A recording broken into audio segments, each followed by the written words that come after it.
दस्तक में बात आज होगी उस दस्तक की जिसे चुनाव आयोग कल देगा। कल 10:30 बजे यानी जोड़ लीजिए तो 12.5 घंटे के बाद चुनाव का ऐलान होगा, नोटिफिकेशन हो जाएगा और उसके बाद इस देश में कोई जिस ऑर्डिनेंस की बात होती थी, जिस विकास परियोजनाओं की बात होती थी, वो चीज़ें रुक जाएंगी और कहा जाएगा कि अब जो करना है चुनाव के बाद जनता जिसे चुनेगी वही सरकार केंद्र में आए और अपनी नीतियों को बनाए। लेकिन सवाल ये आकर खड़ा हो गया है कि क्या वाकई इस देश के भीतर ऐसी स्थिति बन चुकी है जहां गठबंधन नहीं या गठबंधन के साथ कोई दल ये सोच रहा है कि वो सत्ता में आ जाएगा। हमने आज दस्तक में तय किया कि तमाम चीज़ें जो इस देश के भीतर राजनीतिक तौर पर एक अपनी अपनी बिसात बिछा रही है उसे टटोला जाए। अपने तरह की कल पहली बार प्रेस कॉन्फ्रेंस भी हो रही है, चुनाव आयोग के दफ्तर में नहीं बल्कि विज्ञान भवन में होगी। जी, आज़ादी के बाद ये पहला मौका है चुनाव आयोग अपने ही दफ्तर से बाहर निकलकर कहीं दूसरी जगह जाकर चुनाव का ऐलान होगा। 81 करोड़ मतदाता वोट डालेंगे इस बार। वोट कितने डालते हैं इंतजार करना होगा। पिछले बरस या 2009 का इंतजार कीजिए तो 71 करोड़ थे। 71 करोड़ में से सिर्फ 29 करोड़ वोट पड़े थे। बात इन पर भी होगी कि असल में राजनीतिक दलों का क्या प्रयास है वोटरों को बाहर निकालने के लिए। लेकिन आइए सबसे पहले बात उन चेहरों की जिन चेहरों के आसरे 2014 की बिसात बिछाई जा रही है। मोदी, राहुल, केजरीवाल, जयललिता, मुलायम, जी ये चेहरों की लड़ाई है। 2014 की बिसात पर इन चेहरों के पीछे पार्टियां हैं। मोदी का कद बीजेपी से बड़ा है। राहुल गांधी के बगैर कांग्रेस में पत्ता खड़क नहीं सकता। केजरीवाल के अलावे आम आदमी पार्टी में और है कौन, ये अपने आप में एक बड़ा सवाल है। जयललिता की उंगलियों पर AIADMK नाचती है। मुलायम के बगैर समाजवाद आ नहीं सकता, यह ककहरा समूची समाजवादी पार्टी में हर किसी ने पढ़ा है। और संयोग देखिए, ये सभी PM की रेस में है। खुले तौर पर मोदी PM होने का ऐलान कर चुके हैं, यानी रेस में वही एकमात्र है। राहुल ने कांग्रेस के भीतर हर किसी को भरोसा दे दिया है कि सत्ता में आए तो इस बार मनमोहन सिंह सरीखा कोई नहीं बल्कि राहुल गांधी ही PM बनेंगे। केजरीवाल तो चुनाव मैदान में मोदी को चुनौती देकर अपने कद को PM के तौर पर बनाने में जुटे हुए हैं। जयललिता और मुलायम तो PM बनने की खुली इच्छा जग जाहिर कर चुके हैं। तो पहला सवाल, इस बार राजनीतिक दलों की विचारधारा नहीं बल्कि नेताओं की अपनी रणनीति मायने रख रही है। असर इसी का है कि मोदी और राहुल अपने अनुकूल राजनीति की बिसात बिछाने की रणनीति अपना रहे हैं। मोदी ने कांग्रेस की 2009 की रणनीति को पकड़ा है। 2009 में अडवाणी के सामने चुनौती देने के लिए मनमोहन सिंह को कांग्रेस ने रख दिया था, यानी PM की रेस शुरू होने से पहले ही अडवाणी पिछड़ गए क्योंकि इकोनॉमी को रास्ते पर मनमोहन सिंह लेकर आए। और उस दौर को याद कीजिए तो कोई दाग भी मनमोहन सिंह के दामन पर था नहीं। और UPA 1 में मनमोहन ने सत्ता संभालते हुए कई तमगे अपने साथ जोड़े थे। उसी तर्ज पर मोदी ने 2014 की बिसात में खुद को राहुल गांधी से आगे रखने की मशक्कत की है। और जिस तरह 2009 में कांग्रेस ने सीमित गठबंधन कर बीजेपी को मात दी थी, उसी तरह मोदी भी 2014 में बीजेपी को सीमित गठबंधन की राह पर ले जा रहे हैं। यानी संकेत की राजनीति बहुत साफ है कि बीजेपी सत्ता में गठबंधन के आश्रय आ सकती है। और अगर 272 का आंकड़ा फिर भी नहीं छुपाती है तो गठबंधन के लिए बीजेपी का विरोध कोई करेगा नहीं। वहीं दूसरी तरफ राहुल की रणनीति कांग्रेस को मत कर आगे बढ़ने की है। यानी PM की रेस में चाहे मोदी आगे दिखे या फिर खुद को आगे मान ले, लेकिन राहुल चाहते हैं कि 2014 के चुनाव की रेस में सिर्फ और सिर्फ कांग्रेस पर ही चर्चा हो। यानी बिसात जो भी बिछाए केंद्र में कांग्रेस ही रहे। यानी बीते 10 बरस की सत्ता को लेकर अगर जनता में नाराजगी है तो भी राहुल सिर्फ और सिर्फ कांग्रेस को ही मत कर आगे ये कहते हुए बढ़ना चाहते हैं कि अगर बुराई थी तो कांग्रेस में और ठीक हो सकती है तो कांग्रेस ही। जबकि केजरीवाल इस हकीकत को समझ चुके हैं कि आम आदमी पार्टी की रणनीतिकार भी केजरीवाल हैं, बिसात भी केजरीवाल हैं और उस पर फेंके जाने वाले पासे भी केजरीवाल ही हैं। तो फिर आम आदमी पार्टी के हर मोड़ पर केजरीवाल ही खड़े हैं। और इन सब के बीच मुद्दों के आसरे या राजनीतिक दलों की थ्योरी के आसरे अगर 2014 का चुनाव दस्तक नहीं दे रहा है तो फिर दोबारा इन चेहरों को देख लीजिए। दरअसल चुनावी बिगुल कल चुनाव आयोग बजा देगा और उसके बाद इन चेहरों की लड़ाई इस देश में शुरू हो जाएगी। तीसरे मोर्चे की बात होगी तो कुछ और चेहरे नजर आ सकते हैं, लेकिन टक्कर यकीनन मोदी और राहुल में ही है। आज तक ब्यूरो। नजर तो यही आ रहा है कि दरअसल राहुल और नरेंद्र मोदी, तो क्या ये चेहरों की लड़ाई। हम चर्चा शुरू करें उससे पहले बतला देते हैं, सीधे पहले संजय के पास चलते हैं जो बतला रहे हैं कि दरअसल चुनाव आयोग विज्ञान भवन में क्यों आ रहा है। आम चुनाव 2014 यानी 16वीं लोकसभा के चुनाव के कार्यक्रम का ऐलान चुनाव आयोग इसी विज्ञान भवन में बुधवार सुबह 10:30 बजे करने जा रहा है। इतिहास में शायद पहला मौका है जब चुनाव आयोग अपने मुख्यालय निर्वाचन सदन से बाहर चुनावी कार्यक्रम का ऐलान कर रहा है। 82 करोड़ से ज़्यादा मतदाता अपने सबसे बड़े संवैधानिक अधिकार यानी मत देने के अधिकार, अपनी सरकार चुनने के अधिकार का इस्तेमाल करेंगे। आयोग के सूत्रों की माने तो 5 से 7 चरणों में लोकसभा के चुनाव होने हैं। पहले चरण में उन राज्यों के चुनाव होंगे जहां एक ही चरण में चुनाव मतदान हो जाता है, छोटे राज्य हैं। इसके बाद बड़े राज्य जहां कई चरणों में मतदान की ज़रूरत पड़ती है और ऐसे सुरक्षा के लिहाज से बहुत संवेदनशील राज्यों का नंबर आएगा। ये माना जा रहा है कि अप्रैल के दूसरे सप्ताह यानी 7 से 10 अप्रैल के बीच पहले चरण का मतदान होगा और 21 से 22 मई के बीच दूसरे चरण का मतदान होगा। 25 मई तक मतगणना हो जाएगी। 16वीं लोकसभा का गठन हो जाएगा। इस 15वीं लोकसभा का कार्यकाल 1 जून तक है। ये माना जा रहा है कि 16वीं लोकसभा 30 मई तक तैयार हो जाएगी और काम करने को बिल्कुल तैयार रहेगी। जैसे ही इस मंगल मुहूर्त का ऐलान होगा यहाँ से विज्ञान भवन से, वैसे ही देश का चुनावी और राजनीतिक पारा एकदम से ऊपर चला जाएगा। मौसम की गर्मी तो जब चढ़ेगी तब चढ़ेगी, लेकिन चुनावी बुखार तुरंत चढ़ जाने के आसार हैं। और ये कहा जा रहा है, माना भी ये जा रहा है कि इस बार जो चुनावी समीकरण, जो राजनीतिक समीकरण बदले हैं, उसमें 1977 के बाद से शायद सबसे ज़्यादा दिलचस्प, रोचक और रंगीन चुनाव होंगे। साक्षी रहिएगा इसके। कैमरामैन प्रेमचंद मिश्रा के साथ संजय शर्मा, दिल्ली, आज तक। बड़ा अद्भुत है। 1977 का जिक्र दरअसल राजनीतिक दल भी कर रहे हैं 2014 को लेकर। 1977 में कांग्रेस ढलान पर थी, लेकिन बावजूद इसके 154 सीट पाई थी। और संयोग ऐसा देखिए कि 2004 में जब ये सरकार बना रही थी तो इसी के इर्द गिर्द कांग्रेस अटकी हुई थी, बावजूद उसके उसने सरकार बना ली थी। इसका मतलब यह है अब राष्ट्रीय राजनीतिक दल कहीं ना कहीं बिखरते चले गए, गठबंधन का दौर आकर खड़ा हो गया। इसीलिए हमने गठबंधन के दलों के नेताओं को भी इस बातचीत में आमंत्रित किया है खास तौर पर। और चेहरों की लड़ाई, अली अनवर साहब, जनता दल यूनाइटेड के नेता अली अनवर साहब, क्या ये 2014 का चुनाव चेहरों की लड़ाई हो गया है? देखिए, ये हिंदुस्तान जो है वो तो सगुन उपासना का देश है, इसलिए एक मूरत तो सामने रहती ही है। लेकिन उससे भी बड़ा सवाल मुद्दा होता है। ये एक तरह से दुर्भाग्य की बात है और इसमें कई तरह के लोग जवाबदेह हैं कि व्यक्तियों को आगे कर देते हैं और कई बार मुद्दे पीछे भी हो जाते हैं। सबसे बड़ा मुद्दा, अगर आप इजाजत दें, तो आज ये जो चुनाव हो रहा है 16वीं लोकसभा का, वो है देश की एकता और अखंडता का।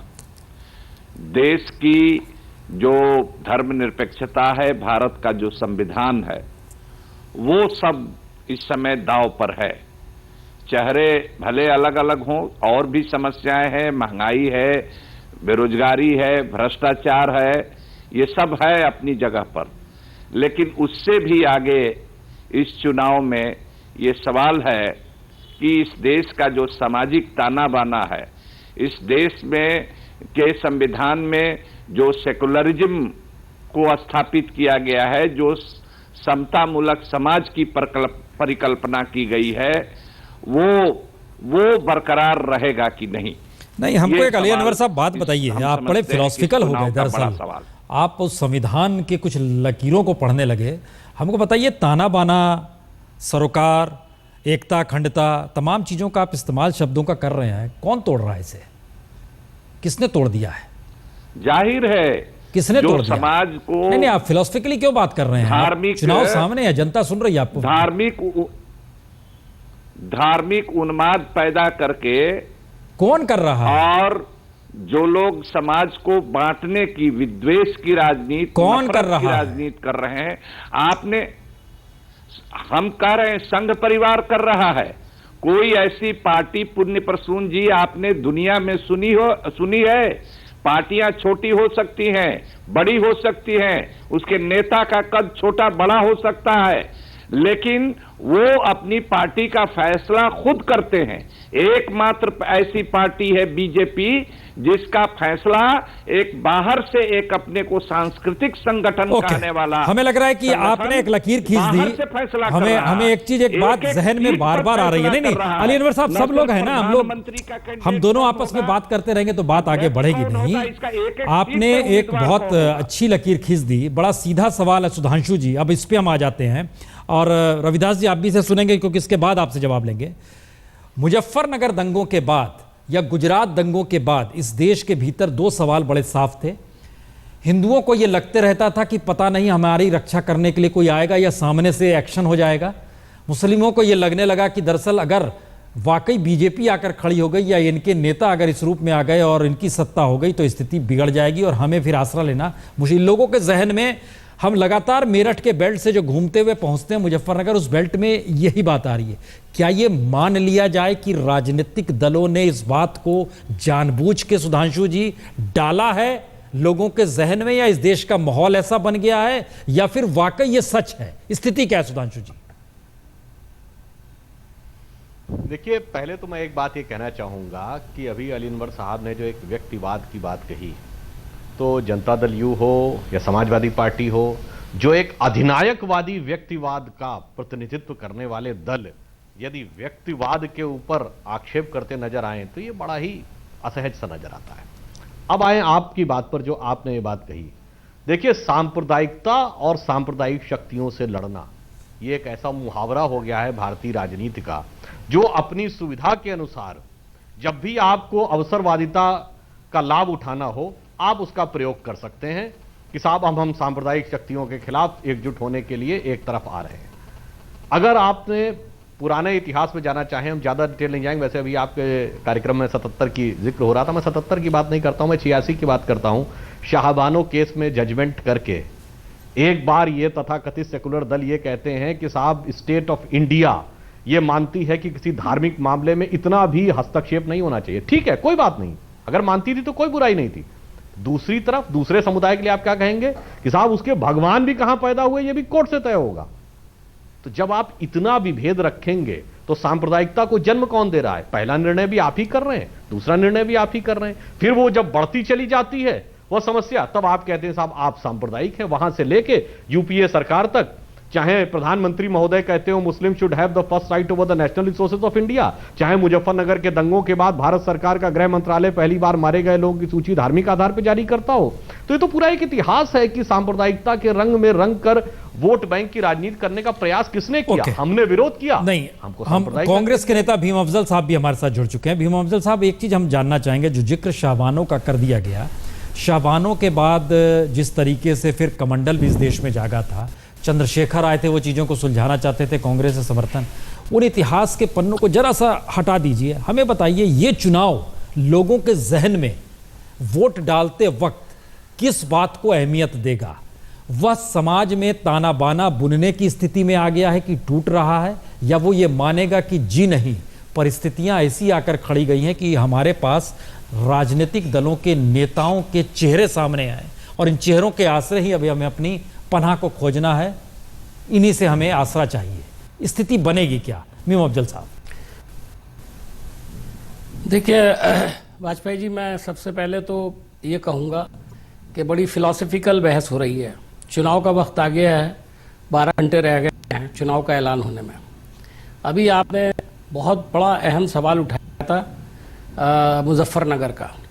मैं आपको एक बात कहना चाहूँगा यहाँ पर, बहुत स्ट्रेट फॉरवर्ड, जो शायद लोग कहते हैं कि मैं कहूँगा कि वहाँ पर एक साजिश हुई, और वो साजिश में जो हमारे रविदास जी बैठे, उनकी पार्टी ने उसमें मुजरिमाना गफलत की, और जो हमारे सुधांशु भाई बैठे हैं उनकी पार्टी के लोगों ने उसमें हिस्सा लिया। और उसमें एक बेसिकली क्या था कि उत्तर प्रदेश में कहीं भी आज़ादी के बाद भी फसादात बहुत हुए, लेकिन वेस्टर्न बेल्ट के अंदर कभी कोई फसाद नहीं हुआ, और कम से कम इन दो तबकों में तो हुआ नहीं, मुसलमानों और जाटों के अंदर। इस ध्रुवीकरण को तोड़ने के लिए काम किया गया, और अजीत सिंह का जो एक समीकरण था जो 30-35 असेंबली सीटों पर और 6-7 पार्लियामेंट की सीटों पर असर डालता था, उसको खत्म करने का ये काम किया गया। मैं समझता हूँ ये एक सोची समझी साजिश थी और इसके नतीजे में एक इतना खराब काम किया गया कि जो ऐसे तबके थे जो कभी आजादी के बाद 47 में नहीं लड़े, उनको लड़वाने का काम। साजिश कौन कर रहा था? यह है बिल्कुल सीधी बात मैं आपको कह रहा हूं। जहां तक आपने पूछा कि आगे चेहरे, मैं आपको ये बता दूं, हमारी सबसे बड़ी प्रॉब्लम क्या है कि हम सिर्फ चेहरों की राजनीति करते आए हैं। पता नहीं स्कूल के अंदर क्या है कि इशू बेस्ड पॉलिटिक्स होगी नहीं होगी। हर बार हम सोचते हैं कि हम कोशिश भी करते हैं। नहीं, एक सवाल का जवाब हमको लगता है समाजवादी पार्टी के नेता से यहाँ ले लेना चाहिए, चूंकि लगातार उन कटघरे में हैं। रविदास जी, एक बात तो बहुत साफ आ रही है कि हम तमाम चीज़ों का जिक्र जैसे ही करते हैं, मामला आकर टिक जाता है दंगों पे और हिंदू मुस्लिम पर आके क्यों टिक जाता है। उन्होंने जिक्र किया कि अजीत सिंह की 5-6 सीटें गायब हो गई, चीज़ें बट गई। हम ये कह रहे हैं कि लोगों के जहन में उत्तर प्रदेश के भीतर दंगों से इतर कोई सवाल है? रविदास जी जी देखिए, आपने सही प्रश्न किया कि यहां पर क्यों रहता है। कुछ लोग ये चाहते हैं कि जो मुद्दे हैं, आज जो मुद्दा है महंगाई का, बेरोजगारी का, यूपीए की सरकार में 10 साल जो घोटाले हुए हैं, जो लूट हुई है, कुशासन हुआ है, उससे जनता का ध्यान बांटने के लिए, मुद्दों से ध्यान बांटने के लिए ये बातें होती हैं। दूसरी बात आपने कही थी, याद दिलाई थी, सन 77 की। सन 77 में से पहले देश में आपातकाल लगा था। हम लोग, मैं स्वयं भी 20 महीने आपातकाल में जेल के अंदर बंद रहा था। उस समय देश में अधिनायकवाद और तानाशाही लागू हो गई थी। पूरे उत्तर भारत में कांग्रेस पार्टी को 1 सीट नहीं मिली थी। 9 राज्यों में कांग्रेस का 1 सांसद नहीं हुआ था। और स्वयं इंदिरा गांधी, जो उस समय देश की प्रधानमंत्री थी, वो स्वयं चुनाव खुद हार गई थी। तो आज चुनाव जो ये हो रहे हैं, हम लोग ये चाहते हैं कि चुनाव मुद्दों पर हो, लेकिन बहुत से लोग इन महंगाई, कुशासन, भ्रष्टाचार, लूट, इन मुद्दों से ध्यान बांट करके सांप्रदायिक हिंसा, सांप्रदायिक तनाव, ये बातें पैदा करके ध्रुवीकरण करके चुनाव लड़ता है। हम लोग चाहते हैं कि हिंदू मुस्लिम एकता कायम रहे, सांप्रदायिक सद्भाव कायम रहे। संयोग ऐसा है कि जो आप चाहते हैं, तो आप ही की सत्ता के तहत दंगे हो रहे हैं, वहां पर उसे थामने वाला नहीं है कोई। आप ही को थामना है, आप ही नहीं थाम पा रहे हैं। आप क्या चाहते? आपको ये बात मालूम है, देखिए, आपको ये बात मालूम है कि भारतीय जनता पार्टी ने दंगा कराने का काम किया। उनके 2 विधायकों का नाम दंगा के छोड़ दीजिए ना, बोल दीजिए हमसे सत्ता नहीं संभलेगी। आप ही की सत्ता है जनाब, और आपको बहुमत दिया है जनता ने। अब कमाल की बात कर रहे हैं। के अंदर सुनिए, इसका दंगा शुरू होने के 24 घंटे के अंदर दंगा रोक दिया गया था। 2014 के चुनाव को लेकर बहुत सारे सवाल अब सुलझे हैं, लेकिन हमें लगता है कि इन सब के बीच संसद के भीतर स्थिति क्या है, इसे टटोलने के लिए हम आपको दरअसल लिए चलते हैं उस संसद के भीतर जहां स्थिति बनती क्या है। तो इस गेट को हटाकर, क्योंकि कल जब चुनावी बिगुल बजेगा तो जाहिर है हर किसी के जहन में होगा 2009 में क्या था। 2009 में सिर्फ 29 करोड़ वोट पड़े थे। 11.5 करोड़ वोट लगभग कांग्रेस के पक्ष में थे, 8.5 करोड़ वोट लगभग बीजेपी के पक्ष में। और इस देश के भीतर पहली बार ऐसा मौका आ रहा है कि 81-81 करोड़ वोटर हो। अब जरा देख लीजिए स्थिति बनती क्या है। कांग्रेस 206 पर आई थी, एक नई रणनीति के तहत कांग्रेस आई थी। 2004 में जीती थी, उसके बाद 2009 में एक बड़े सीमित गठबंधन किया था। मनमोहन सिंह को सामने रखा गया था, कहा गया था कि इकोनॉमी को पटरी पर लेके आए हैं। एनसीपी साथ में खड़ी थी उस सीमित गठबंधन के तहत। 9 सीट एनसीपी के पास थी। आरएलडी 5 सीट थी। अजीत सिंह जाहिर है कमोवेश हर सियासत में साथ रहने की बात करते हैं। नेशनल कॉन्फ्रेंस 3 सीट और अन्य जो साथ में खड़े थे उसमें 6 सीट थी। ये एक पूरा ढांचा था जिसके जरिए सत्ता में ये लोग पहुंचे थे, और इसमें बाहर से समर्थन देने की स्थिति बढ़ते बढ़ते इन्होंने सत्ता तक पहुंचा दी। इस चीज को जरा सा आगे बढ़ाते हैं। बीजेपी 116 सीट बीजेपी ने जीती थी।